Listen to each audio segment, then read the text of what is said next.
Good afternoon and welcome to Nationwide on the network service of the NTA. I am Lydia Odije Ochi. Thank you for joining us.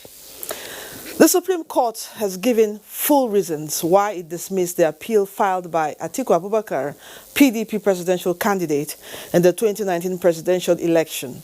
The Presidential Election Petition Court had dismissed the petition on the 11th of September 2019 for lack of merit. The Supreme Court reasons were read by Justice John Okoro on behalf of the Chief Justice of Nigeria, Justice Ibrahim Tanko Muhammad. Vera Chimuba, who was at the Supreme Court, however, reports that the appellants were not represented in court. The position of the law is that he who alleges proves. One of the reasons given by the Supreme Court is the inability to call witnesses who saw what happened at the polling units to testify, and they are the only ones who can give credible evidence. Justice John Okoro of the Supreme Court read the CJN's judgment. The court critically reviewed its records on the 5 grounds of the appeal on the issues of qualification, submission of false information, alleged overvoting, non-compliance with Electoral Act, and admissibility of certain documents. After going through its records, the court came to the conclusion that the appeal lacked merit, as the appellants, Atiku Abubakar and the PDP, could not prove the allegations in line with the provisions of the Constitution, Electoral and Evidence Acts. Justice Okoro said Sections 131 and 318 of the Constitution dealt extensively with the issue of qualification, of which the President has more than the school certificate, giving exhibits tendered in relation to his military trainings within and outside the country. The contention of the appellants that they won the majority of lawful votes cast was not proved for want of credible witnesses. The court also rejected the results allegedly obtained from the server of an anonymous whistleblower relied upon by the appellants. The court affirmed the decision of the Presidential Election Petition Court, which had described President Muhammad Buhari as eminently qualified to run for the position he contested. It was very, very robust, encompassing all aspects of the appellant's case as well as that of the respondents. And I think it was a very well-balanced judgment in looking at the facts and circumstances of the case. Following the reasons given by the Supreme Court on the validity of election of Muhammad Buhari as the President of Nigeria, the matter has been put to rest.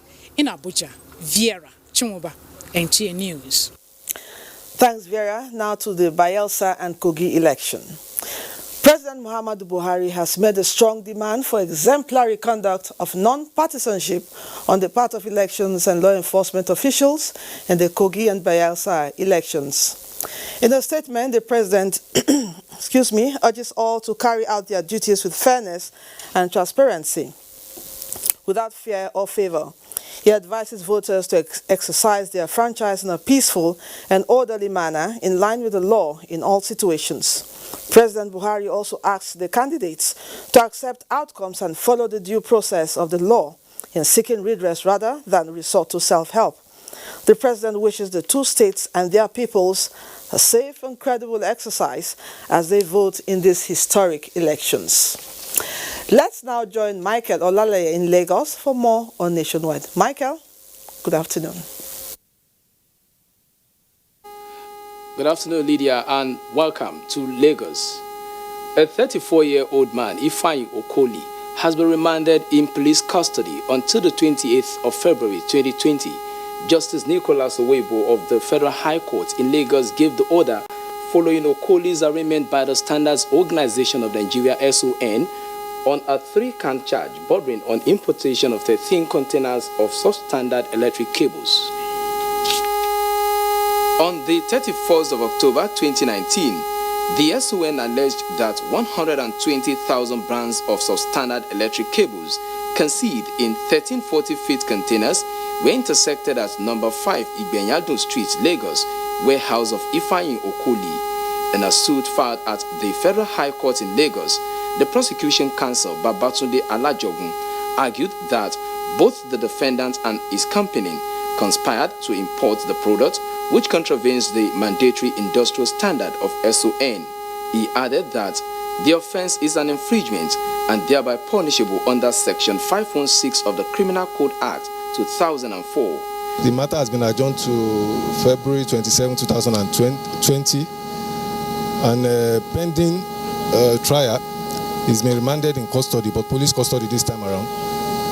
So we are waiting for the bail application. The bail application can come anytime before that February 27th. The defendant, who pleaded not guilty, prayed the court to grant him a short adjournment to prepare his bail application. Justice Nicholas Owebo, however, granted the defendant's prayer and directed him to bring his bail application before February 27, while hearing was adjourned till February 28 next year. Now let's shift our attention to health, where groundbreaking techniques in the management of sickle cell have been revealed by Nigerian scientists at a conference on molecular biology by the Nigerian Institute of Medical Research in Lagos. Lynn Neneke reports. Our dependence on foreign services, items and products, including medical equipment and drugs, which must often come at very high price, and the emerging and re-emerging diseases, which are becoming major health concern, necessitated these innovations. The equipment unveiled include genotype machine and DNA extraction kits that will facilitate diagnosis of cancer, viruses and bacterial samples collected from plants, humans and animals. We have recently developed some of our new laboratory where tissue culture can be done, where we can grow some of the viruses. Especially for now, we can grow some of those enteroviruses and a few of the hemorrhagic viruses. This scientific conference, therefore, is to raise awareness on the need to break professional, institutional boundaries and adopt a new approach to effectively detect, respond to, and prevent disease outbreak. We can use One Health to prevent public health emergencies. When something does take off as an outbreak, you have an infrastructure in place that's ready to deal with it. And so that requires funding from governments to invest in research, as well as preparation of individuals and sharing of knowledge between countries. Speakers called on policymakers across sectors to implement joint responses to health threats, while advocating improved funding for research institutions. In Lagos, Lynn Neneke, NTA News. That's a contribution from Lagos. Network News Nationwide continues after this commercial break. Please stay tuned.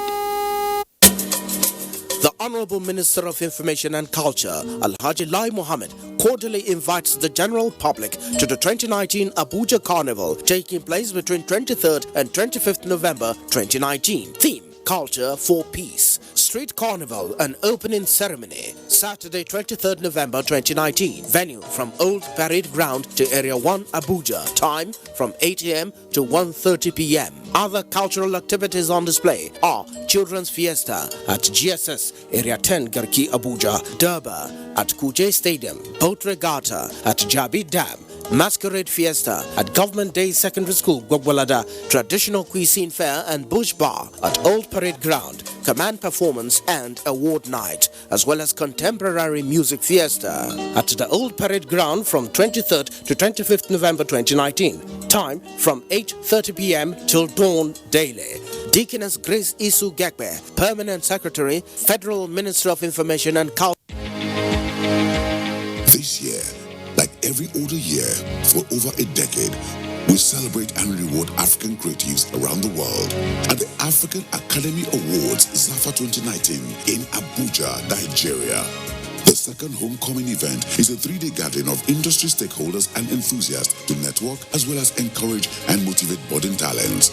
The movie screenings, exhibitions, and masterclasses will hold at the Silverbird Galleria on the 22nd to 23rd November 2019. The awards and gala night on the 24th of November 2019 at the prestigious Transcorp Hilton Hotel Abuja. For inquiries and sponsorship, advert placements, and tickets, call the following numbers on your screen now or visit www.zafa.org.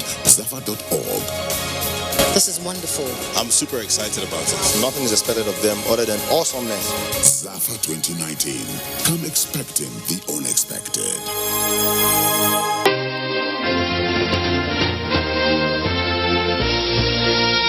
The Vice-Chancellor, Dean and staff of the Faculty of Social Sciences, Nnamdi Azikiwe University, Awka, and the benefactor ZIGS Annual Lecture Series invite the general public to the 8th Annual ZIGS Lecture under the chairmanship of Senator Ifeanyi Chukwunwobodo, CON, former Governor of Anambra State. Theme: Migration and Development in Africa, Patterns, Issues and Challenges. Guest speaker, His Excellency Dr. Ernest Bai Koroma, immediate past President of Sierra Leone. Date: 16th November 2019. Venue: University Auditorium. Time: 10 a.m. Benefactor: Senator Dr. Ben Ndiobi, former Special Advisor to the President on Interparty Matters. Host: Professor Rita Ugokwe Joseph Osai, Dean, Faculty of Social Sciences. Chief host: Professor Charles Esimone, FAS, Vice Chancellor, Nnamdi Azikiwe University, Awka. Announcer: Dr. Ifeoma Dunu, Chairperson, ZIGS Lecture Series. Helpline Foundation Nigeria and partners present the 3rd Annual African Women Conference, AWC 2019, a gathering of experts, institutions, corporate organizations, and individuals promoting the growth, stability, and development of African women, through which various resources available to African women can be channeled towards the sustainable development of the continent. Keynote speakers: Dame Paul Talin, Ramato Tijani Aliu, Madam Magdala Cooper, Pinta Masigarba, Karima Ranim, Ibtisame Azal, Dr. Anissa Nagra, veteran Nollywood actors and actresses. Theme: Building a Coalition to End Gender Inequality in Africa. Date: 21st to 23rd November 2019. Venue: Kenzi Manara Palace, Marrakesh, Morocco. For participation and inquiries, visit www.africa-womenconference.org or call +234 806 5388424. AWC: Building an Africa where every woman's potential is fully harnessed. Powered by Helpline Foundation Nigeria, Echoes Africa Initiatives New York, International Center for Diplomacy, Morocco.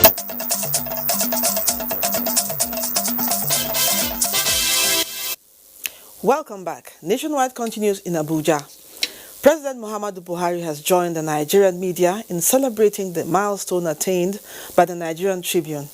The president, who felicitates with the board, management and staff of the Nigerian Tribune newspapers on its 70th anniversary, extolled the virtues of the founder of the outfit, Chief Obafemi Awolowo, whose legacies he noted are in almost all sectors, speaking of his patriotism, intellect and unusual wisdom. Founded at the height of nationalist movement in 1949, President Buhari reiterates the role of the Nigerian Tribune during Nigeria's struggle for independence, which he noted has been sustained in the post-colonial era.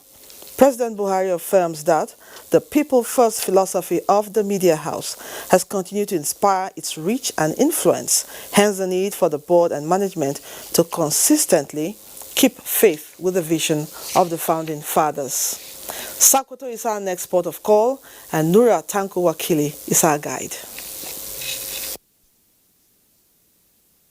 Thank you, Lydia, and welcome to Sokoto. Zamfara State Government is to collaborate with any group or individual committed to the meaningful development of the state. The State Governor, Bello Muhammad, stated this at the distribution of learning materials to primary school pupils donated by a non-governmental organization in the state. Halil Muhammad Umar reports. Ensuring effective teaching and learning in public schools is a shared responsibility that requires the contribution of both government and private organizations. It is against this background that a non-governmental organization provided thousands of books, bags and carton of chalk for primary school pupils across the state. Flagging of the distribution of the materials, the State Governor Bello Muhammad urged well-meaning individuals to contribute towards uplifting the standard of education, stressing that government cannot do it alone. Chairman of the organization, Yusuf Abubakar, who applauded the governor for his giant stride in restoring peace in the state, said the gesture is aimed at contributing their quota to the development of education sector in the state. In his remarks, Chairman Zamfara State Universal Basic Education Board Aliyu Abubakar commended the organization for their assistance, saying it will go a long way in boosting the morale of both teachers and pupils. From Gusau, Halir Muhammad Umar, NTA News. In another development, Zamfara State Governor Bello Muhammad has appealed to individuals and private organizations to complement government's effort towards assisting IDPs in the state. The governor made the appeal while distributing relief materials provided by NIMASA to IDPs in the state. Salamat Umar Abdullahi reports. The problem of insecurity experienced in Zamfara State in the past has resulted in the displacement of so many people who are in their need of assistance. This prompted NIMASA to provide road and other basic materials to the state for onward distribution to IDPs to alleviate their sufferings. The donated items include maize, noodles, seasonings, buckets, and mats, among others. Flagging off the distribution in Anka Emirate, Zamfara State Governor Bello Muhammad, represented by his special advisor Aliyu Muhammad Maradun, said NIMASA deserves commendation for responding to the plights of the IDPs. It's the aim of this agency to go around the whole country, look for assistance, relief for these people. And don't forget, the state government is doing its best. And very soon they're going to see something from His Excellency. In their separate remarks, a member of the State House of Assembly, Yusuf Kanoma, and Emir of Anka, Atahir Muhammad Ahmad, stressed the need for well-to-do individuals to come to the aid of the IDPs in the state. Professor Ibrahim Musa of the Center for Disaster Management, Abu Zaria, who expressed delight over the way and manner the items were distributed to the victims, called on other states to emulate them. From Gusau, Salamat Umar Abdullahi, NTA News. And as our contribution from Sokoto Nationwide continues with Lydia in Abuja.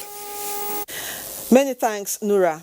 Senator Abiodun Olujimi has commended the judiciary for her victory at both the election tribunal and at the appeal court. This was when the senator led a delegation from Ekiti on a courtesy visit to Vice President Yemi Osinbajo this Friday. Senator Olujimi told State House correspondent Jide Onifade that the judgment has strengthened her confidence in the Nigerian judiciary.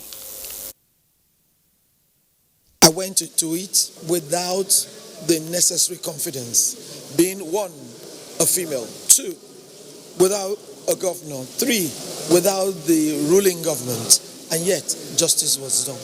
I doff my hat to the judiciary. I also want to use this opportunity to call my brother, my friend, who was my opponent in the race and at the tribunal, Senator Adeyeye, to please let us put all hands on deck and ensure that the senatorial district is promoted, because it is by doing this.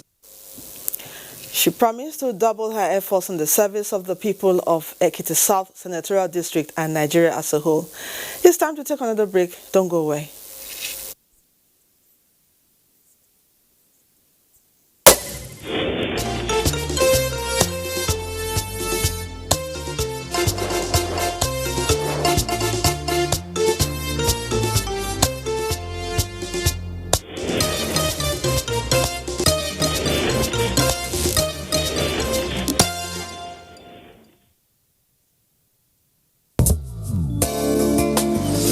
Think about hospitality and affordable luxury away from home.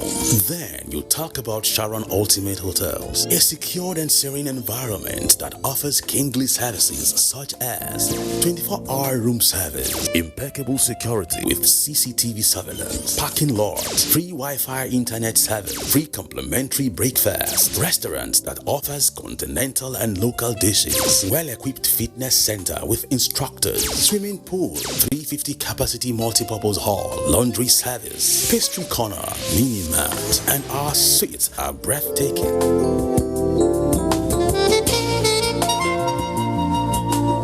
For reservation, locate us at plot 1710, Tafawa Balewa Way, Area 3, Garikia, Abuja. Sharon Ultimate Hotels, the ultimate place. 20 years of travel and counting. 20 years of promoting tourism in Africa and diaspora. Over 3 million kilometers traveled. Over 30 African countries visited. Explored the diaspora in 4 continents. Connected over 100,000 happy tourists to Africa.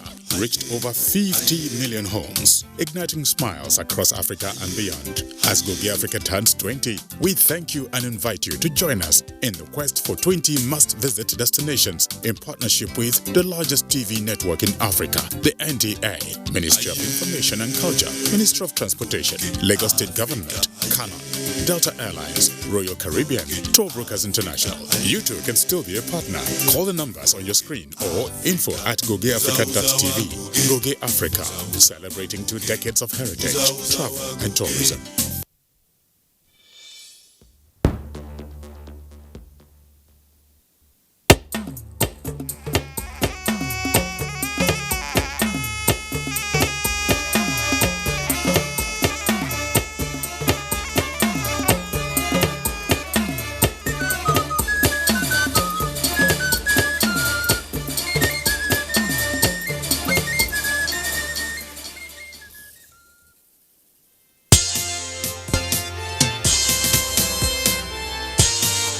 You are about to witness the commencement of the most stimulating and compelling contest on television. This contest is only for the strong, the intelligent, and the talented. Get ready for the Unity Challenge reality TV show. Coming soon.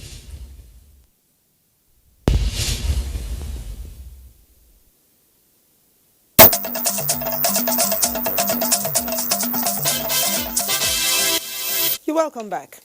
The Nigerian Television Authority has been identified as a key partner in inculcating the right attitude amongst the youth through its content in news and programs. The Mandela Washington Fellowship Alumni Association of Nigeria said this at a visit on NTA's Director General Yakubu Ibn Mohammed. Abubakar Usman Akwanga reports. It is a general belief that the media and the society need one another, and it is for this reason that the Mandela Fellowship Alumni, which has been working to address moral degeneration amongst youth, is visiting the NTA to seek collaboration to inculcate positive values as exemplified by the Madiba Nelson Mandela. Our projects are majorly volunteerism, mentorship, and all that. To be able to have the desired effect, we have come here to seek your partnership so you could help us reach other people, mentor other youths, reach out to them. I can assure you that NTA belongs to every Nigerian.